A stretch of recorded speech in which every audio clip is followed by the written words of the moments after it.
My name is Michael Hoffman. I'm the CEO at Gather Voices, and welcome to Making Video for Virtual Events, a conversation with me and Kate Bradley-Chernis from Lately. And we often refer to Kate as Kate Lee from Lately, which means you will never forget Kate. Is that why? So Kate, before we jump in, would you just give a little bit of your background and sort of how did you get here?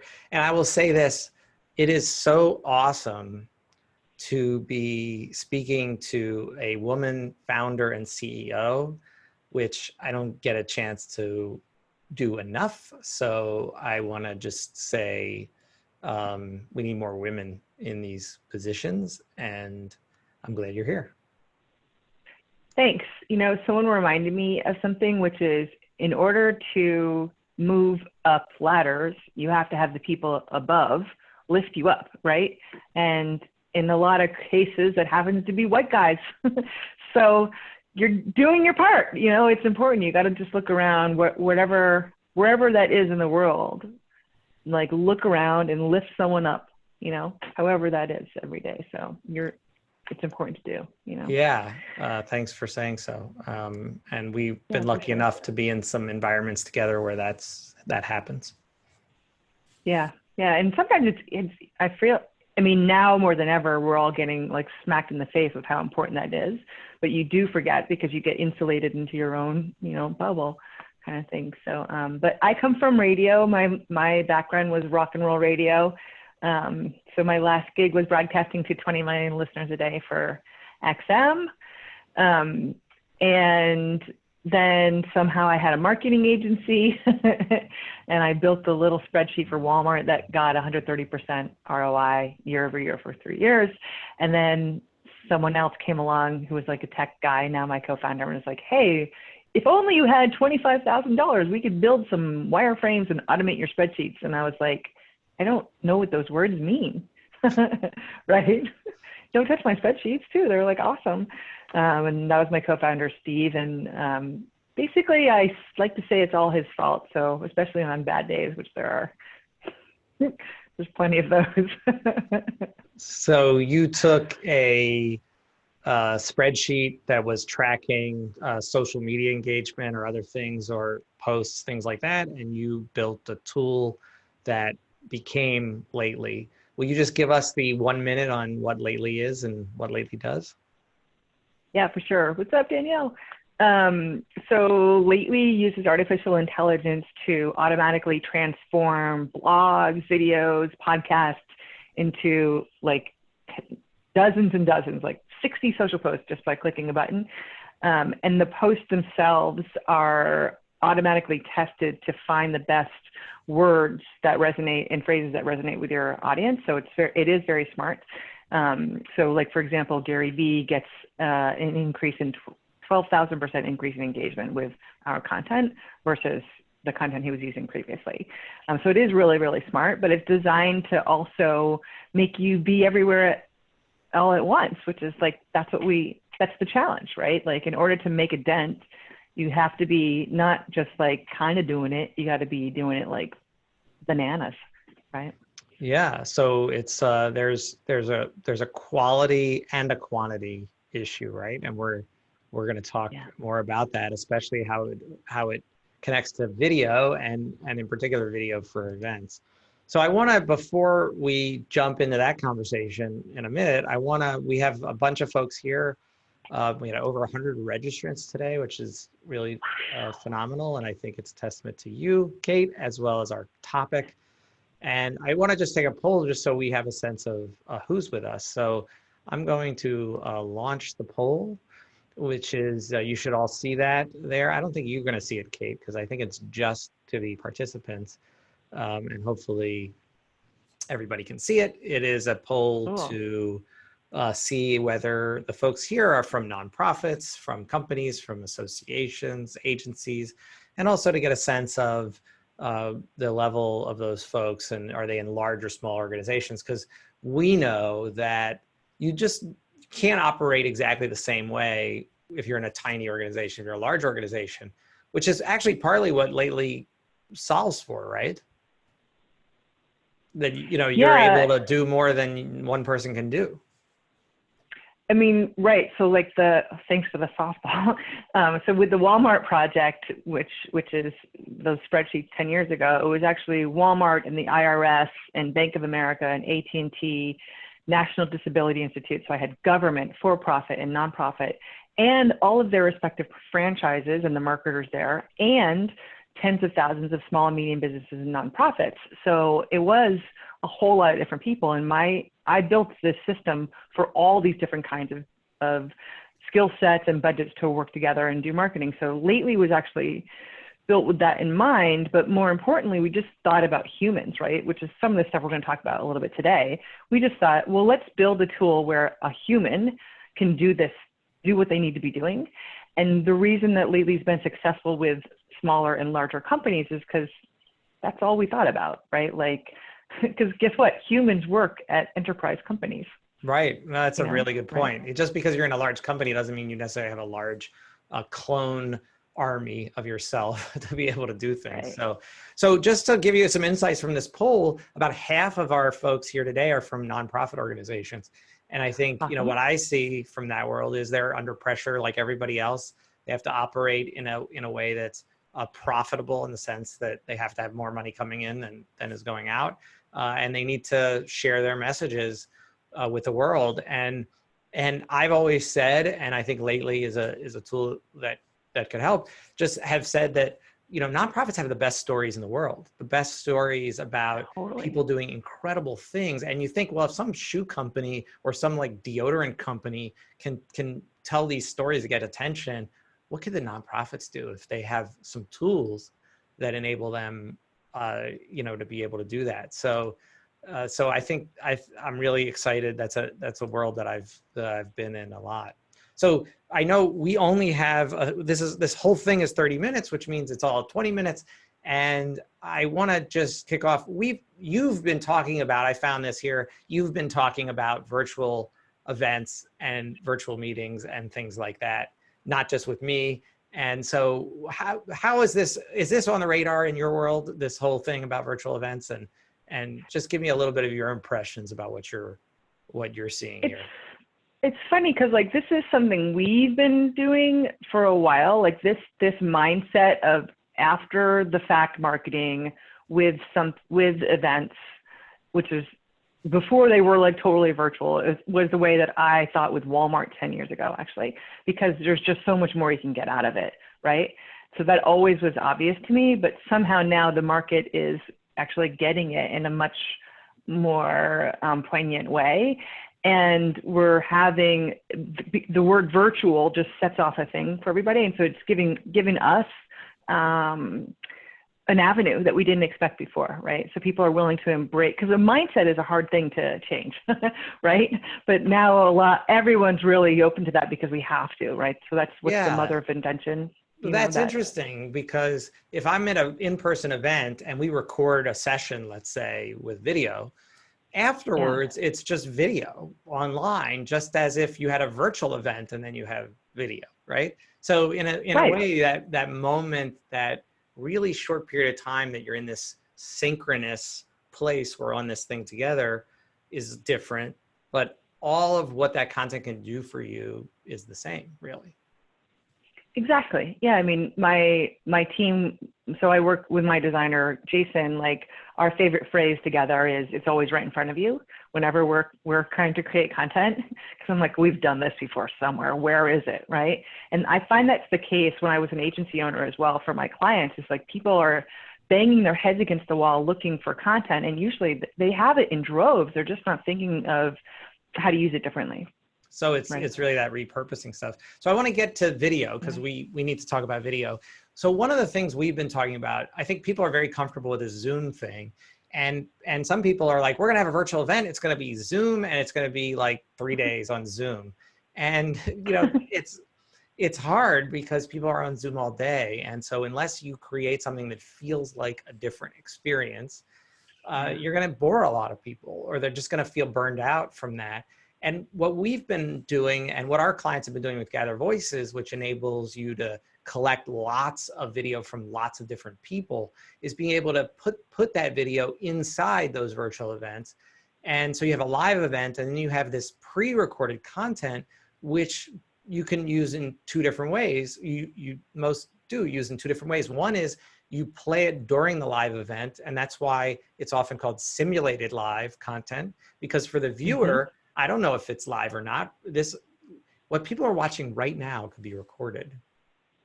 It's very meta, right? Like if you're in the audience, you don't necessarily experience that, especially with short form video, whether that's live or not live. It doesn't really matter. It's live to you because you're experiencing it. But to that organizer, you're able to get a lot more voices in the mix. You're able to do it in advance so you can sleep at night and you can set up better content. And then you have all this stuff that's already perfectly cut up for using afterwards. Yeah, exactly. You know, by the way, so my teammate Brian, we were having our team Zoom meeting, which we've been doing for years, not just recently.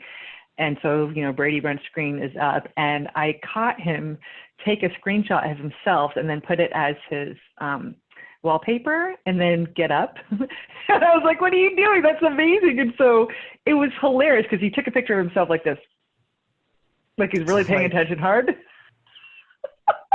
Simulated live, right? There it was in action. Yeah, I've seen somebody do that with a video background where they actually, the video is them walking in on their conversation.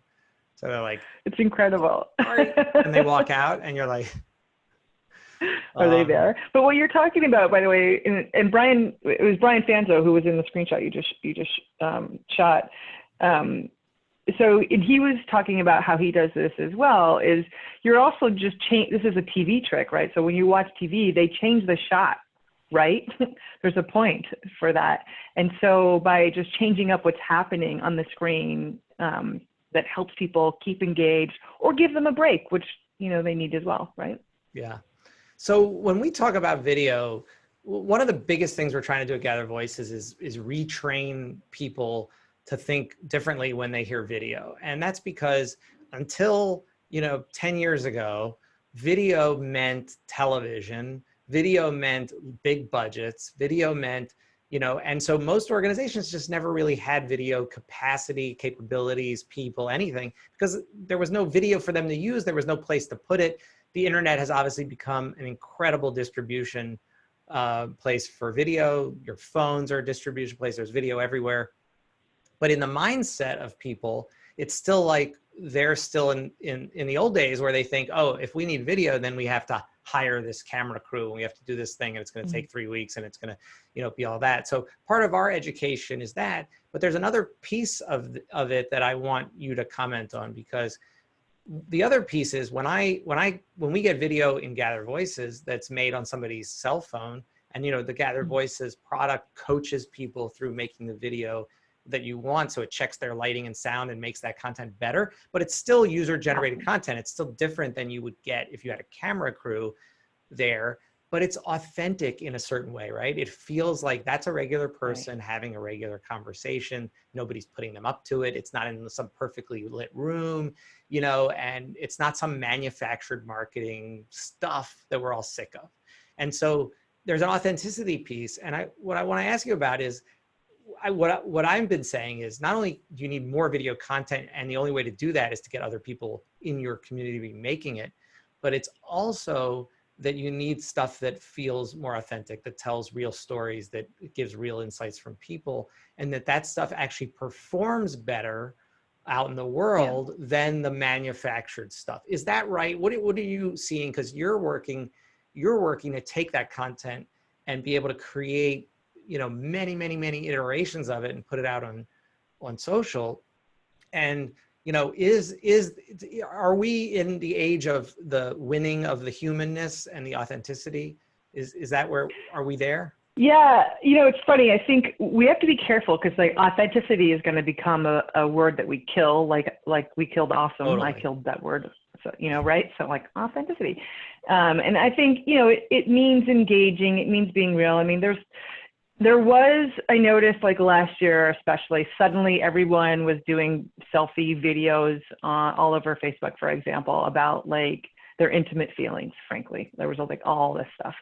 And I was like, wow, this is too much for my Facebook feed. I'm old enough, so I still have a Facebook account, but which I thought was kind of, interesting. And then there's TikTok, of course, so it can get overdone. The difference though is, so what we're all trying to communicate here, and in fact, Brian Fanzo said this, is I asked him, what are we missing? What's this thing we're missing here in virtual land the most? Like, well, what can't we replicate?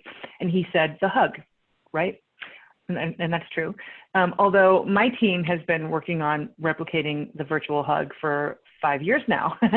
So we're actually pretty good at that. But of course, I was, trained to talk in a box to the dark to 20 million people in radio for years as well. But that authenticity that is not boring is also the trick. Like, nobody wants to see me make a sandwich. Unless it's one hell of a sandwich, I guess. Right. But like, right. what you do want to see is something that you can connect with, right? So I'm doing things here, like, I've got my money sign up there. I put that up there a couple days ago. I got it at a flea market. It's awesome. Actually, it came with Fame, which is over here, and Power, which I didn't buy because I'm like, I got Power. I'm cool with that. And they were signs for, I guess there was some kind of church play, and they were like the three sins. And I was like, oh, this is awesome. I gotta have this.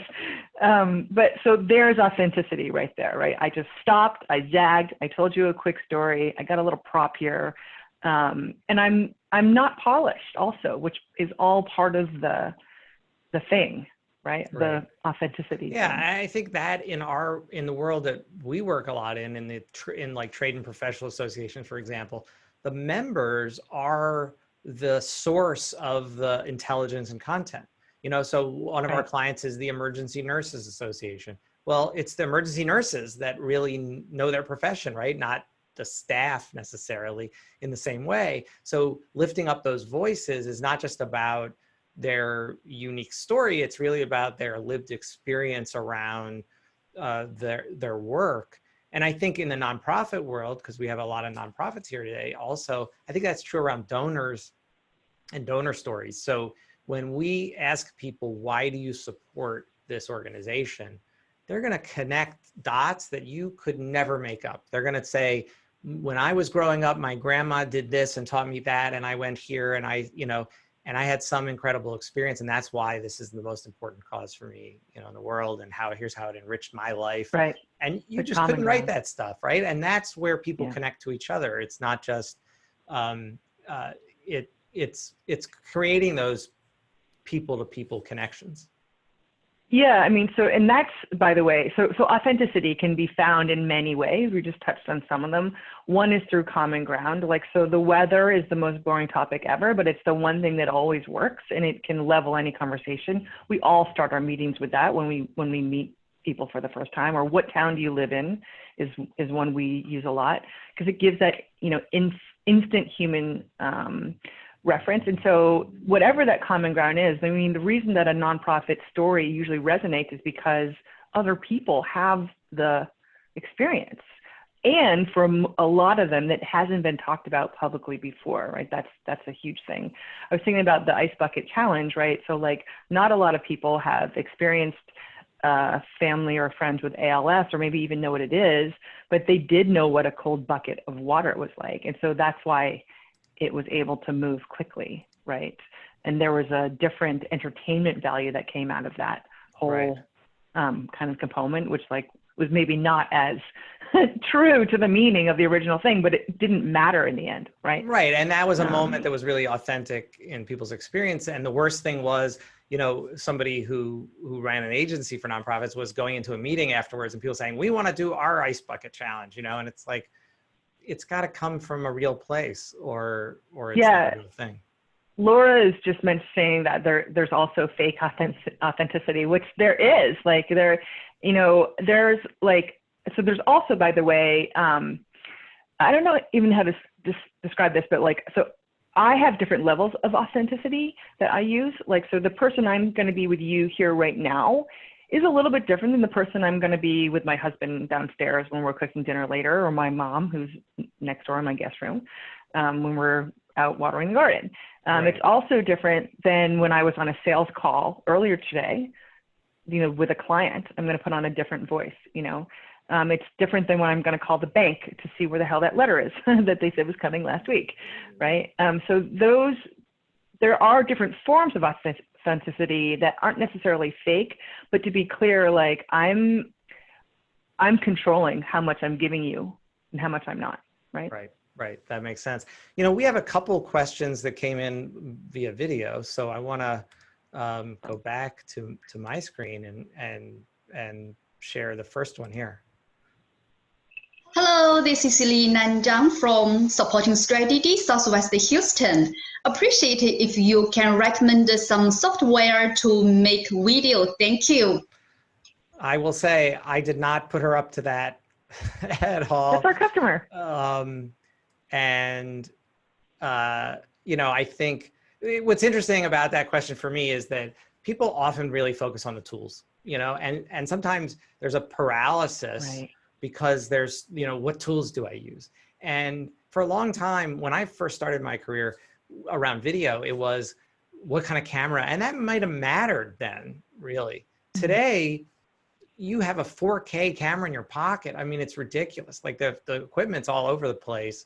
We don't have to worry as much about that. So I would say, well, first, let me give the required plug of Gather Voices. You know, what we do is allow you to do video at scale. So that's different, right? Which is if you want to get a lot of video content from many different people all over the world or all over your city or wherever, you can do that with Gather Voices. You can include it into existing workflows and collect video from a form, from when somebody donates or when they sign up or whatever it is, all of that.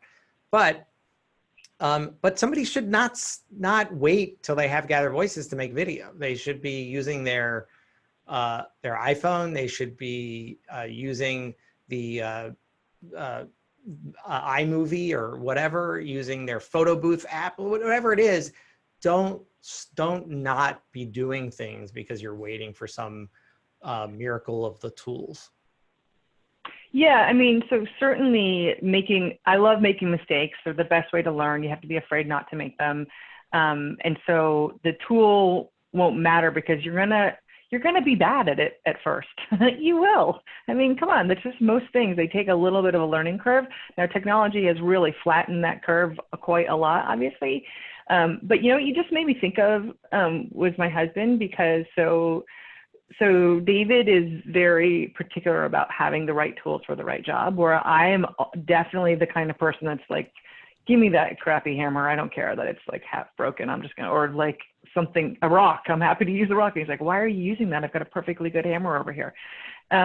So there might also be, not to disagree with you, but there might also be said to something about just the confidence, or you're making me think of ways that we could reposition our own tool to let people who have those issues, you know that. And yeah, by the way, I mean, I think people need to optimize their flow and do the things that they have to do the right way.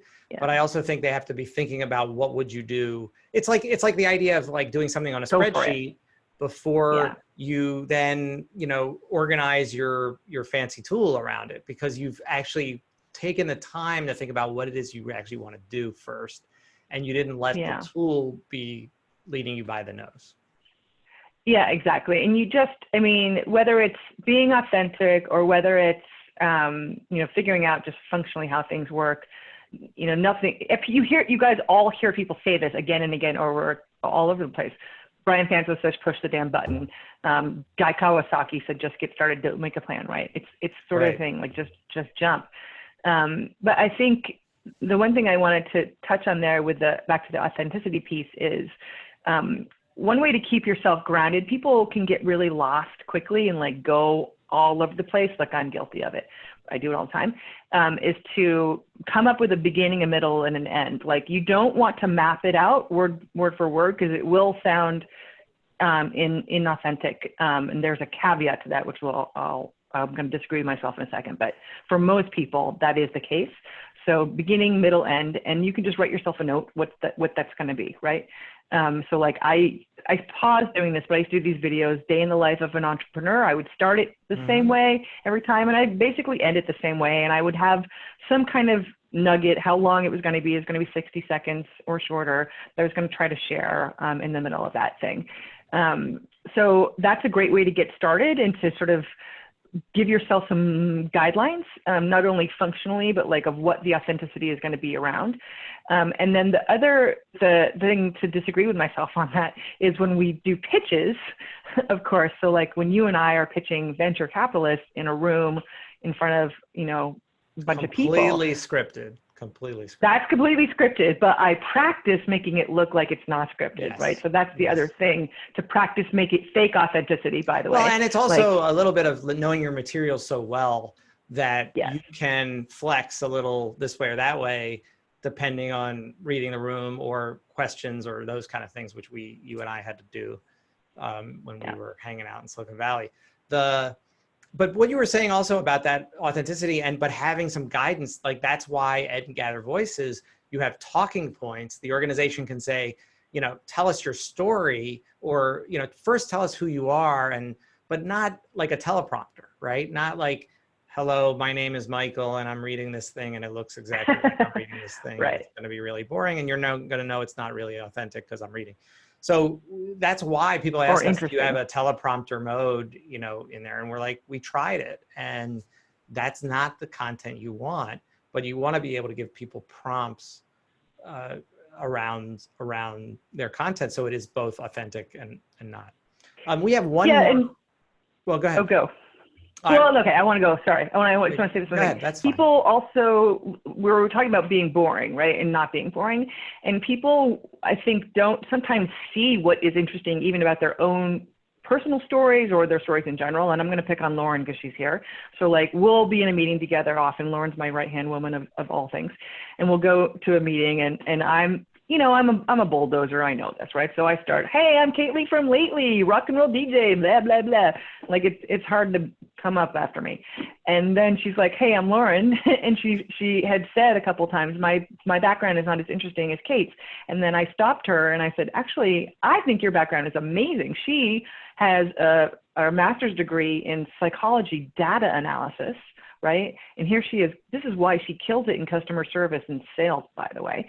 And she is a tie-dye extraordinaire, not just like some handy-dandy camp thing. The woman can work some magic stuff that they're selling in the stores for like megabucks now, among other things, right? So like, these are the kinds of things when you're sharing your own story, pick it apart and try to find the components that are interesting because they exist.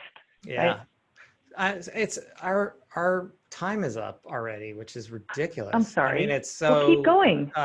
We'll keep going. Let's keep going a little bit. And but what you're saying though is, I think, is that everybody has their story and their story is interesting, and it'll be interesting to different people, and that it's okay to tell it in a way that you don't have to worry as much. I think that's also a thing about the web today that's different in people's mindset. Was everything's got to be perfect. We've got to get it all lined up to go. And, we don't want to make any mistakes. And now it's like, tell the story and it'll resonate sometimes and it won't resonate other times. And sometimes you might make a mistake and there might be something that you shouldn't have put out there. And then you say, I'm sorry that we put it out there. And, and you're forgiven if you're open and direct about it, right? Like that's different. And that is not how most marketing people or organizational people, CEOs, have been trained to operate. It's true. And so that's a new kind of muscle that makes your video content much better. Yes, because the audience has changed. The world is much more forgiving. They were before this global crisis, but now people are very, very forgiving. So now's like the great time to make a mistake because, anything sort of goes. And you'll find that people want you to succeed. We've all heard this before. Nobody wants you to fail. Nobody wants me and you to get up here today and screw it up. We don't want that, right? They want to help. They want to help you, and they really genuinely do. And you should let them. You should ask them for help. Let them get their feedback. And, you know, really, I think also just have the confidence to know that your story is worth sharing. I think people don't think that, you know? Right. No, that's a great point. And your stories worth sharing, and so are the stories of all the people out there, your customers, your fans, your donors, your members, you know, and all of those people that enrich your community. So with that, Kate, I'm going to say, till next time, this was terrific. It is so great to have you, and your insight and the approach that you take is just really refreshing, and I appreciate it. So I want to apologize to Sean, who had the question we didn't get to, but we can find another way to answer it. So Kate, thank you very much, and you know, have a wonderful rest of your day. You too. Thanks, everybody. Rock and roll. Bye.